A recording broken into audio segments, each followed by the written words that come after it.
ሜሮን ሌላ ችግር ፈጠረች። መረጃውን ለወይዘሮ ሜላት አሳልፌ አልሰጥም ብላ ግግም አለች። ወይዘሮ ሜላት እንግዲህ ባላጠፋችው ጥፋት እስር ቤት ገብታ እየበሰበሰች ትገኛለች። ከእርግብ ጋር ያለውን ነገር ስጨርስ አሁን ደግሞ ሜሮን ወይ ፍንክች እኔንም አብራችሁ ካላስወጣችሁኝ በፍጹም መረጃውን አሳልፌ አልሰጣችሁ፣ ከወጣንም አብረን ነው ካልወጣንም አብረን እዚሁ እኩል እንበሰብሳለን ብላ ተናግራለች።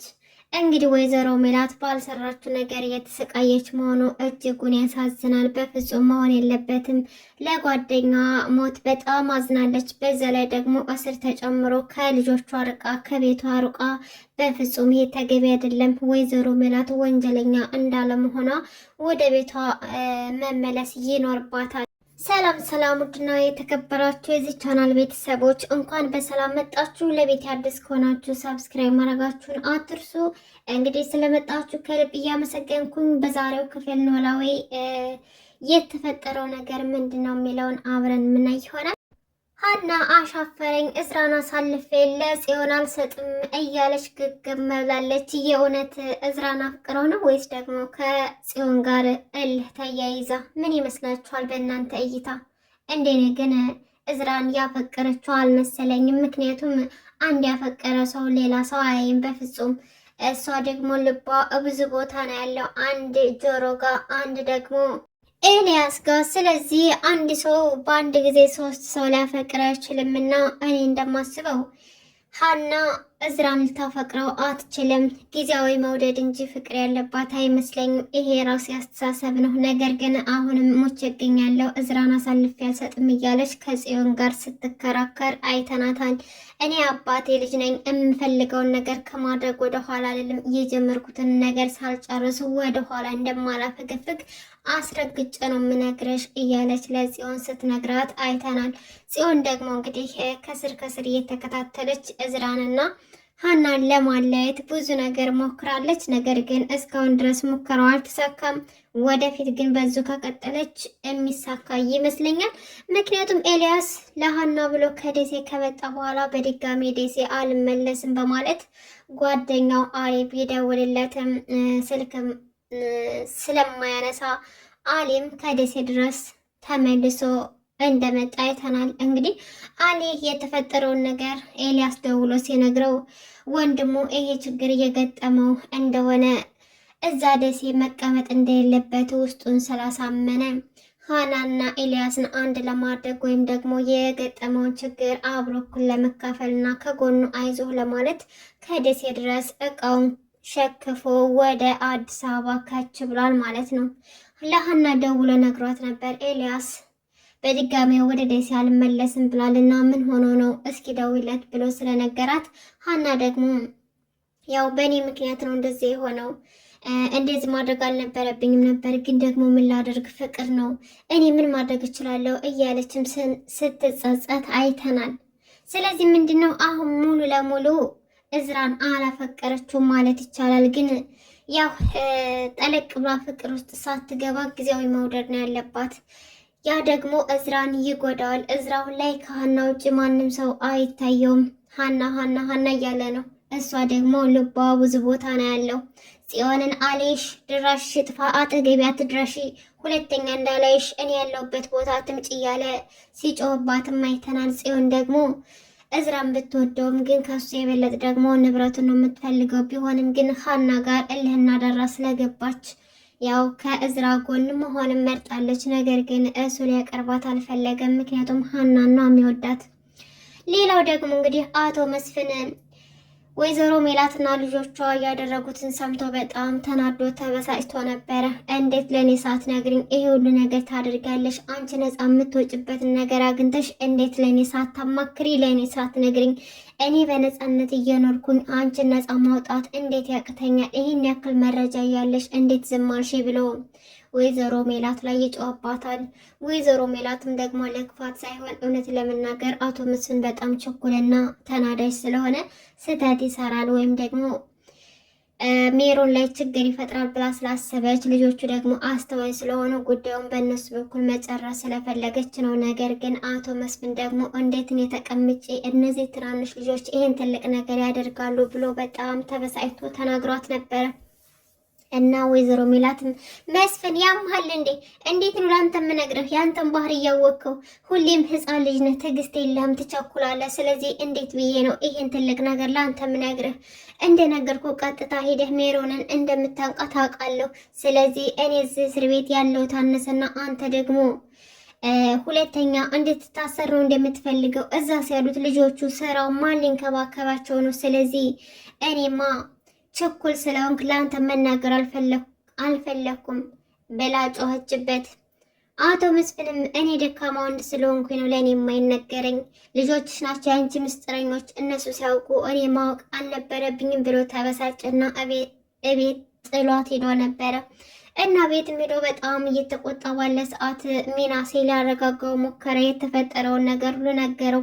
እዛ ሲዳችሁ አንድ ነገር ብትሆኑ ኑሮ እኔ ምን ይውጣኝ ነበር? እኔ ተቀምጬ እናንተ ይህን ነገር ስትሰሩ እኔ እንደ ደካማ እንደ ሕፃን ልጅ ስለምታዩ ነው አይደለ ብሎ ለሚናሴ ሲነግረው፣ ሚናሴም ደግሞ ተረጋጋ አባዬ፣ እንደዚህ አይደለም፣ ይሄው እኛ ከሁሉ ነገር ፈተናል፣ እኛም ደግሞ ምንም አልሆንም፣ በሰላም ተመልሰናል እያለ ሊያረጋጋው ሞከረ።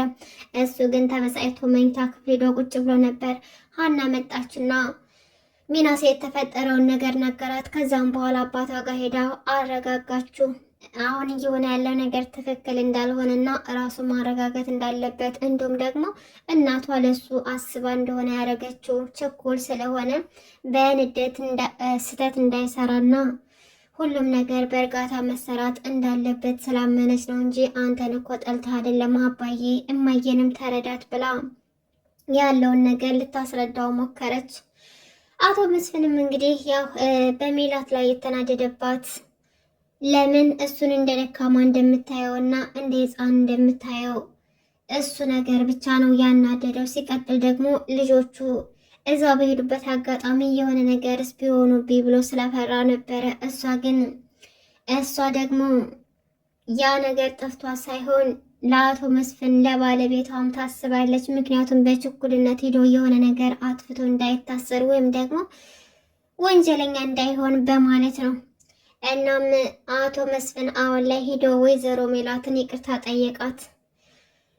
አጥፍቻለሁ ሜሉዬ፣ ይቅርታ አድርግልኝ፣ አንቺ ማዳመጥ ነበረብኝ፣ አውቃለሁ እኔ ምንም ትዕግስት የለኝም፣ ችኩል ነኝ፣ ግን ያው በሰዓቱ እኮ ደካማ እንደሆንኩ ተሰምቶኝ ነው። እኔ በነፃነት እየተንቀሳቀስኩ ለአንቺ ምንም ላደርግ አልቻልኩም። አንቺ ደግሞ እዚህ እስር ቤት ሆነሽ እንኳን ስለ እኔ ታስቢያለሽ፣ እኔን ትጠብቅኛለሽ እያለ ነገራት።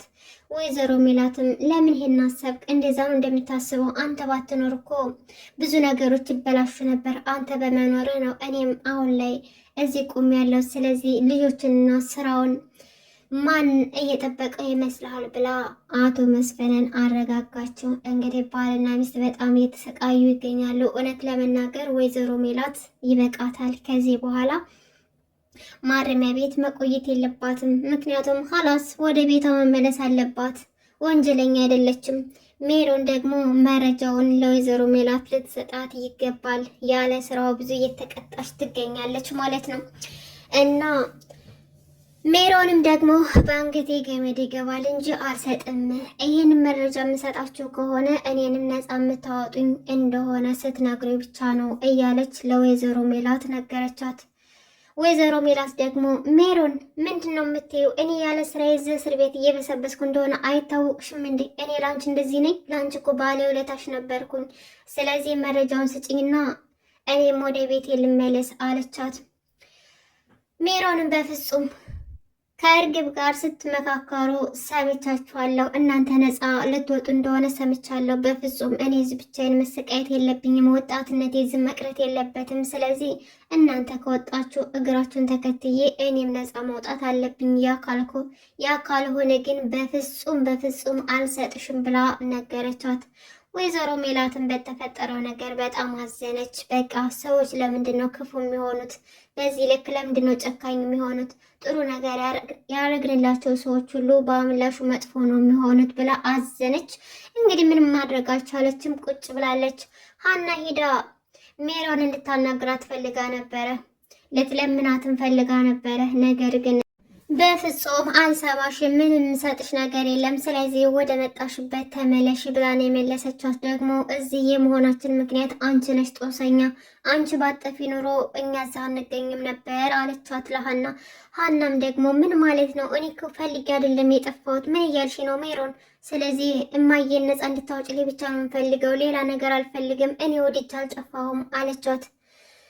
ከዚያም በኋላ ሜሮንም ምንም አይነት መረጃ እጇ ላይ እንደሌለና ያንን መረጃ ከፈለጉ ደግሞ እሷንም ነፃ እንዳደርጓት እኔ ተስፋችሁ እንደመሆናችሁ ምክንያት እናንተም ደግሞ የእኔ ተስፋዎች ናቸው። ስለዚህ ይህን መረጃ የምትፈልጉ ከሆነ እኔንም ነፃ አውጥታችሁ ነው የምትወስዱት ብላ ነገረቻት ማለት ነው። እንግዲህ ምንም ማድረግ አይቻልም፣ ምክንያቱም ያለውን ነገር መቀበል አለባቸው።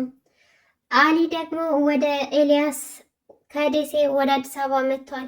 ከጓደኛዬ ጎን መቆም አለብኝ፣ ወንድሜ ነው፣ ኤላዬ መሰቃየት የለበትም ብሎ በማሰብ ከደሴ ወደ አዲስ አበባ ከች ብሏል ማለት ነው፣ ሻንጣውን ይዞ። እንግዲህ ኤልያስ ደግሞ አሊን ሊቀበለው ወደ መናኸሪያ አምርቷል ማለት ነው። ከአሁን በኋላ የሀና ህይወት ምንድን ነው የሚሆነው? የእውነት ወደ እዝራ ትሆናለች ወይስ ደግሞ ወደ ኤልያስ ትመለሳለች? ጆሮስ ምንድን ነው የሚሆነው? በዛ ልክ አፍቅሯት በዛ ልክ ሲረዳት የነበረው ጆሮስ ምንድን ነው የሚሆነው? በቃ የጆሮ ነገር ተረሳ ማለት ነው።